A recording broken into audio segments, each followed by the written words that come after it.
நஹ்மதுல்லாஹில் அஸீம் வனுஸல்லி அலா ரசூலில் கரீம். அம்மா பஅத். அன்பான பெரியோர்களே, ஜமாத்தார்களே, அல்லாஹ்வின் அருளால் ஃபஜ்ருடைய தொழுகையை தொழுதுவிட்டு குர்ஆன் ஹதீஸை பேசுவதற்காகவும் கேட்பதற்காகவும் நாம் எல்லாம் அமர்ந்திருக்கிறோம். அல்லாஹ் ஜல்லஷானஹு வ தஆலா நம்முடைய அனைத்து இபாதத்துகளையும் பரிபூர்ணமாக கபூல் செய்வானாக. ஆமீன். அருமையான பெருமக்களே, அல்லாஹ் ஜல்லஷானஹு வ தஆலா உலகத்தில் ஒவ்வொரு மனிதர்களையும் ஒரே சமமாக வாழ வைப்பதில்லை. ஒவ்வொருவருக்கும் அவருடைய தகுதிக்கு ஏற்ப செல்வங்களை கொடுக்கிறான், பொருளாதாரத்தை கொடுக்கிறான். நம்மை விட உயர்ந்தவர்களும் பொருளாதார விஷயத்தில் உலகத்தில் இருக்கிறார்கள். நம்மை விட தாழ்ந்தவர்களும் குறைந்தவர்களும் ஏழைகளும் உலகத்தில் இருக்கிறார்கள்.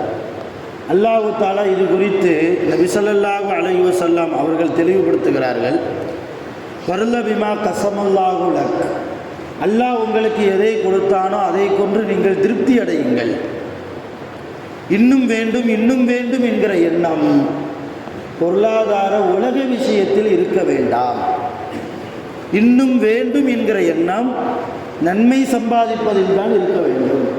நேற்றைய தினம் நான் ஒரு நன்மை சம்பாதித்தேனா அது எனக்கு போதாது, இன்று நான் அதை விட அதிகமாக நன்மைகள் சம்பாதிக்க வேண்டும். நேற்று இவ்வளவு பாவங்கள் செய்திருக்கிறேன் என்னை அறியாமலேயே, இன்றைய தினம் அந்த பாவத்தை நான் என் வாழ்க்கையில் குறைத்து கொள்ள வேண்டும்.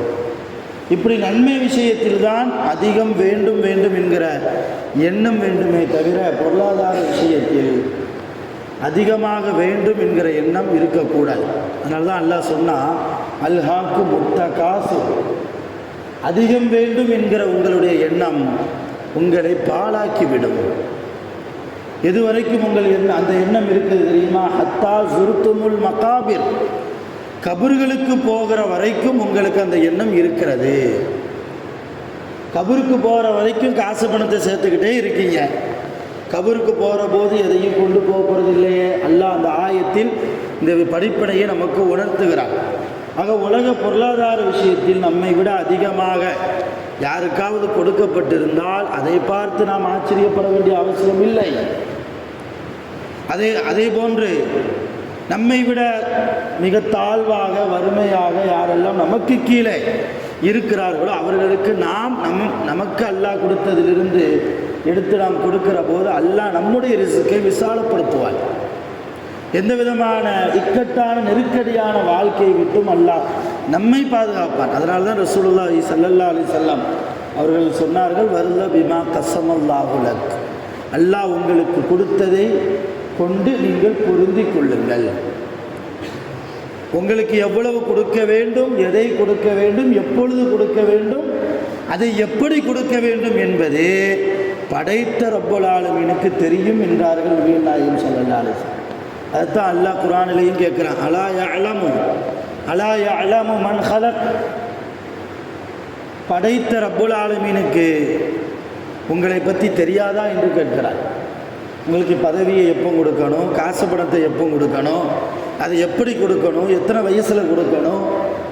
அதனால் சம்பாதிப்பது உலகத்தில் வாழ்வதற்காக சம்பாதிக்கலாம், தவறில்லை. ஆனால் உலக விஷயத்தில் போட்டி பொறாமை என்பது ஒருபோதும் இருக்கக்கூடாது. அதைத்தான் இன்றைக்கு சுபுக சிந்தனையாக நாம் எடுக்க வேண்டும். போட்டி பொறாமை இஸ்லாத்தில் கூடுமா என்றால் தாராளம் கூடும்.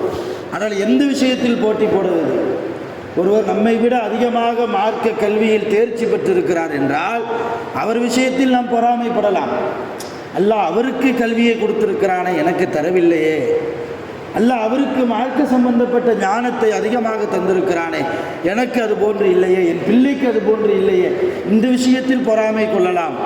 அதே போன்று ஒருவர் அதிகமாக இபாதத் செய்கிறார், அதிகமாக தான தர்மம் கொடுக்கிறார், அதிகமாக தௌபா கேட்கிறார், அந்த விஷயத்தில் போட்டி போடலாம். அல்லாஹ் அதைத்தான் சொல்ல, சாபிகு இலல் ஹைராத். இன்னொரு இடத்துல சாபிகு இலா மக்ஃபிரத்தின் மின் ரப்பிக்கும், நன்மையான காரியங்களில் நீங்கள் போட்டி போட்டுக் கொள்ளுங்கள். உங்கள் ரப்பிடத்திலே நீங்கள் உங்கள் மக்ஃபிரத்தை தேடி போட்டி போட்டு நீங்கள் தௌபா கேட்டுக்கொள்ளுங்கள் என்று அல்லாஹ் கூறுகிறார். அருமையான பெருமக்களே, இன்றைக்கு உலகத்தில் வாழக்கூடிய மூமின்கள் நன்மையான காரியங்களில் போட்டி போடுவதை தவிர அதை விட்டுவிட்டு உலக காரியங்களில் அவன் 2 மாடி கட்டி விட்டான் என்பதற்காக நானும் 2 மாடி கட்டுவது இல்லையா, அவன் மகனுக்கு இத்தனை லட்சம் செலவு பண்ணி திருமணம் முடித்து விட்டான், அதை விட 1 லட்சம் அதிகமாக என் மகனுக்கு நான் திருமணம் முடித்து வைப்பேன். உலக காரியங்களில், ஆடம்பரமான காரியங்களில், ஹராமான காரியங்களில் இஸ்லாம் எதை இஸ்ராஃபாக கூறுகிறதோ, வீண் விரயமாக கூறுகிறதோ, அது போன்ற காரியங்களில் போட்டி பொறாமை நிறைந்த முஸ்லீம்கள் வாழக்கூடிய உலகமாக இன்றைக்கு போய்கொண்டு இருக்கிறது. அதுபோன்ற முஸ்லீம்களாக நாம் ஒருபோதும் இருக்கக்கூடாது. அல்லாஹ் சொல்கிறான், எப்போதும் என் சிந்தனையில் இருங்கள். அல்லாஹ் சொல்கிறான், எப்போதும் என்னுடைய சிந்தனையில் இருங்கள். ஃபத்குரூனி, என்னை நீங்கள் திக்ர் செய்யுங்கள். திக்ர் என்றால் என்னை ஞாபகப்படுத்துங்கள். அத்குருக்கும், உங்களை நான் ஞாபகம் செய்வேன். என்னை நீங்கள் ஞாபகம் செய்தால் உங்களை நான் ஞாபகம் செய்தேன். நல்லா விளங்கணும், அல்லாவை ஞாபகப்படுத்தாமல் யாரும் இல்லை. எல்லோரும் அல்லாவை நினைக்கிறோம் இல்லையா, ஆனால் எப்போ நினைக்கிறோம், எப்படி நினைக்கிறோம், அதில் தான் வித்தியாசம். தேவைக்கு மட்டும் அல்லாவை நினைக்கக்கூடியவர்களாக இன்றைக்கி நம்ம மாறிட்டோம். ஏதாவது கஷ்டமாக அல்லான்னு கையை தூக்குறது.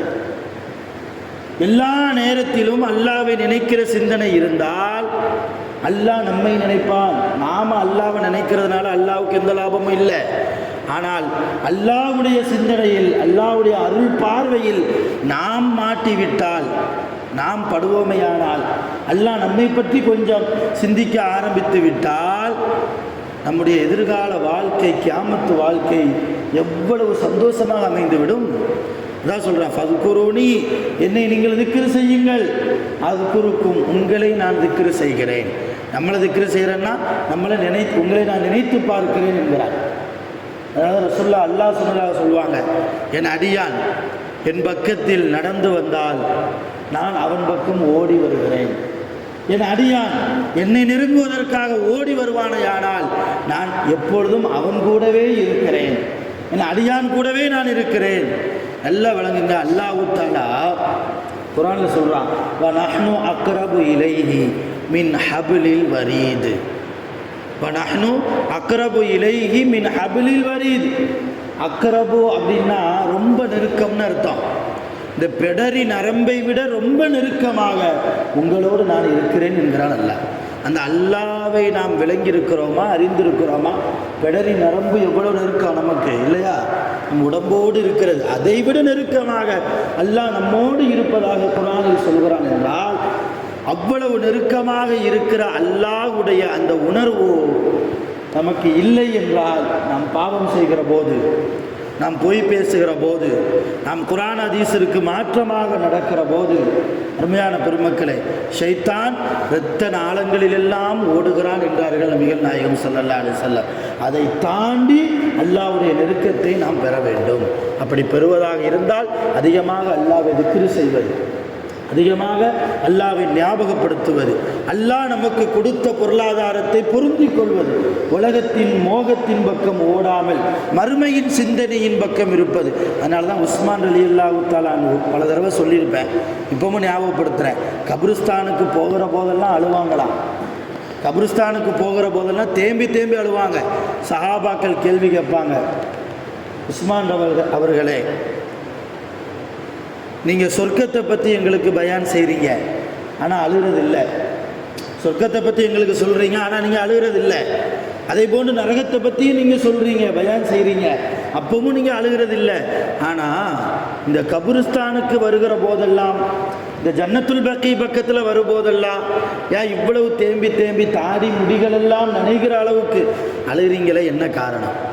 இப்போ தான் ரசூலுல்லாஹி ஸல்லல்லாஹு அலைஹி வஸல்லம் அவர்கள் சொன்ன ஹதீஸை ஹஜ்ரத் சையதுனா உஸ்மான் இப்னு அஃபான் ரலியல்லாஹு தஆலா அன்ஹு அவர்கள் ஞாபகப்படுத்துகிறாங்க சஹாபாக்களுக்கு. ரசூலுல்லாஹ் சொன்னது உங்களுக்கு ஞாபகம் இல்லையா? ரசூலுல்லாஹ் சொன்னாங்களே, மறுமையினுடைய வீடுகளில் இந்த கபர் தான் ஒரு மனிதனுக்கு முதலாவது வீடு. இந்த வீட்டில் ஒருவன் தோற்றுவிட்டால், இந்த வீட்டில் ஒருவன் தோற்று போய்விட்டால் நாளை கியாமத்தில் அவன் தோற்று போய்விடுவான். இந்த வீட்டில் அவன் ஜெயித்து விட்டால், வெற்றி பெற்று விட்டால், அடுத்தடுத்து விசாரணையின் போது அல்லாஹ்வுக்கு முன்னால் நிற்கிற போது அவன் பயமில்லாமல் நிற்கலாம், அவன் வெற்றியாளனாக நிற்கலாம், அல்லாஹ்வால் அருள் செய்யப்பட்ட மனிதனாக நிற்கலாம் என்று ரசூலுல்லாஹ் சொன்னாங்களே, அது உங்களுக்கு ஞாபகம் இல்லையா? இப்போ நம்முடைய முதலாவது வீடு இந்த கபர். இந்த வீட்டில் என்னுடைய நிலைமை என்னாகுமோ? யாரு? காமிலுல் ஹயா. காமிலுல் ஹயா உஸ்மான் ரலியல்லாஹு ஒரு பட்ட பேர், வெட்கத்தின் பரிபூரணம். உஸ்மான் ரலியல்லாஹு வெட்கத்தின் பரிபூரணம். அவ்வளவு தூரம் அல்லாஹ்வே உஸ்மான் ரலியல்லாஹுவை பார்த்து வெட்கப்படுகிற அளவுக்கு நடந்தவர்கள். மலக்குமார்களே உஸ்மான் ரலியல்லாஹுவை பார்த்து வெட்கப்படுகிற அளவுக்கு தன் வாழ்க்கையை நடத்தியவர்கள் உஸ்மான் ரலியல்லாஹு. அவங்க சொல்றாங்க, என் கபரை நினைச்சு எனக்கு பயமா இருக்குது. ஜாமிஉல் குர்ஆன், குர்ஆனை ஒன்று சேர்த்தவர்கள். இன்னைக்கு நம்ம முன்னாடி குர்ஆன் இருக்கு இல்லையா, இதை ஒன்று சேர்த்தவர்கள் உஸ்மான் ரலியல்லாஹு தஆலா அன்ஹு. அபூபக்கர் சித்திக் ரலியல்லாஹு காலத்தில் அந்த பணியை ஆரம்பிச்சாச்சு. ஆனால் உஸ்மான் ரலியல்லாஹுடைய காலத்தில் தான் குர்ஆன் ஒன்று சேர்க்கப்படுகிற அந்த பணி நிறைவு பெற்றது. இப்போ குர்ஆனை ஒன்று சேர்த்தவர்கள், குர்ஆனின்படி வாழ்ந்தவர்கள். ஒரு ஷஹீது ரசூலுல்லாஹ் சொன்னாங்க, நீ குர்ஆன் ஓதிக்கொண்டிருக்கிற போது உஸ்மானே உன் உயிர் பிரியும் என்றார்கள். உஸ்மான் ரலியல்லாஹு காலத்தில் வீட்டு சிறையில் அடைக்கப்பட்டார்கள் உஸ்மான் ரலியல்லாஹு. அப்போ குர்ஆன் ஓதிக்கொண்டிருக்கிற போது எதிரிகள் மூலமாக ஜன்னல் வழியாக தாக்கப்பட்டு இறந்து போனார்கள். அதில் சூரத்துல் பக்ராவில் ஒரு ஆயத்து வரும். அந்த ஆயத்தை ஓதிக்கொண்டு இருக்கிற போது இறந்து போனாங்க. அந்த ஆயத்தின் மீது அவருடைய இரத்தமும் பட்டது வரலாறு இருக்கிறது. ஃபஸயக்ஃபீகஹுமுல்லாஹ் அப்படின்னு ஒரு ஆயத்து வரும். ஃபஸயக்ஃபீகஹுமுல்லாஹ்க்கு என்ன அர்த்தம்? அல்லாஹ் உங்களுக்கு போதுமானவன் அர்த்தம். ஃபஸயக்ஃபீகஹுமுல்லாஹ், அல்லாஹ் அவர்களுக்கு போதுமானவன். அந்த ஆயத்து ஓதிக்கொண்டிருந்த போது உஸ்மான் ரலியல்லாஹு அன்ஹு அவங்களுடைய உயிர் போனது. அந்த ஆயத்தின் மீது அவருடைய இரத்தமும் பட்டது வரலாறு இருக்கிறது, நமக்கு ஆதாரப்பூர்வமான வரலாறு. இப்போ இந்த அளவு அல்லாஹ்வால் பொருந்தி கொள்ளப்பட்ட வாழ்க்கையை வாழ்ந்த உஸ்மான் ரலியல்லாஹு தன்னுடைய கபரை நினைத்து பயந்தார்கள் என்றால், இன்னைக்கு அந்த உஸ்மான் ரலியல்லாஹுவை விட நாம் தரத்தில் உயர்ந்தவர்களா? கபரை நினைத்து பார்க்காமல் இருக்கிறோமே.